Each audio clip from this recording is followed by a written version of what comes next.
Fallout 4. The last mainline Fallout title to release, in a game where I have put an exorbitant amount of time into, but have only finished it once. Most of what kept me coming back to Fallout 4 was the modding scene, and today that story is not much different. For there was a video that I saw while I was working on putting together the New Vegas Unarmed Only video that really piqued my interest.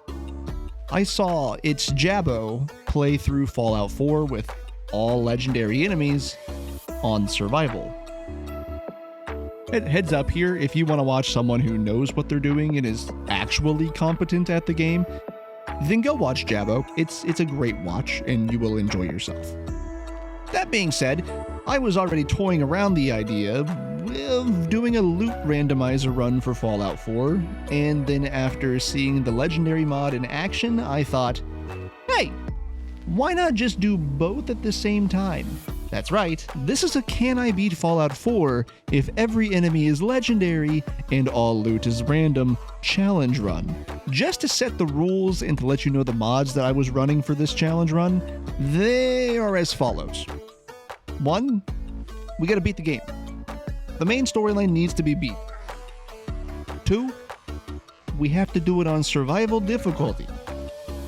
3, all of the mods in use for this challenge run are as follows. There was the Legendary Apocalypse mod for the Game of the Year edition, which turns all enemies into legendary variants. There was the Loot and Equipment Randomizer, and yes, that does mean that we could in fact find a fat man in a medical box. There was also the Unlimited Survival mode, which unlocks fast travel and the ability to manually save, because watching someone struggle just to save the game is no fun for anyone, and the difficulty is still present. An ammunition vendor, which was added in the second half of the run and honestly didn't get a whole lot of use. And some minor graphical overhauls just for some better visuals. Now, with all of that out of the way, let's just go ahead and jump in and just see how this all went, shall we?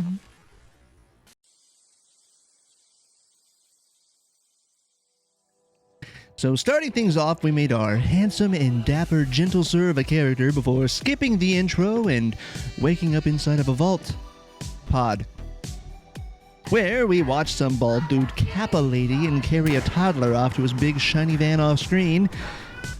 We then get to decide our name, and Sir Nigel Radberry is born. Glory be unto him.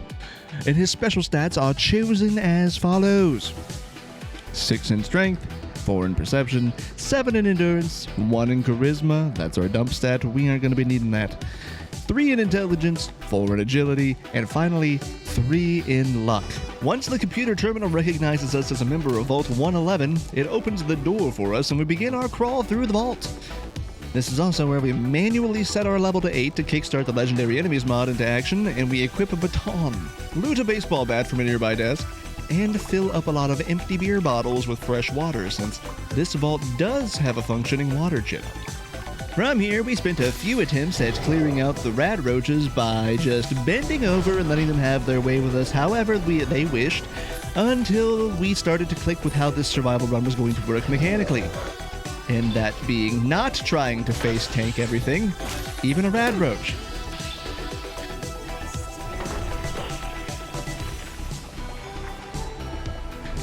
After finally getting past the first 2 rooms, we spent a lot of time drinking from the fountain to heal ourselves, and then we quick saved. Or quick loaded. And had to do it all over again.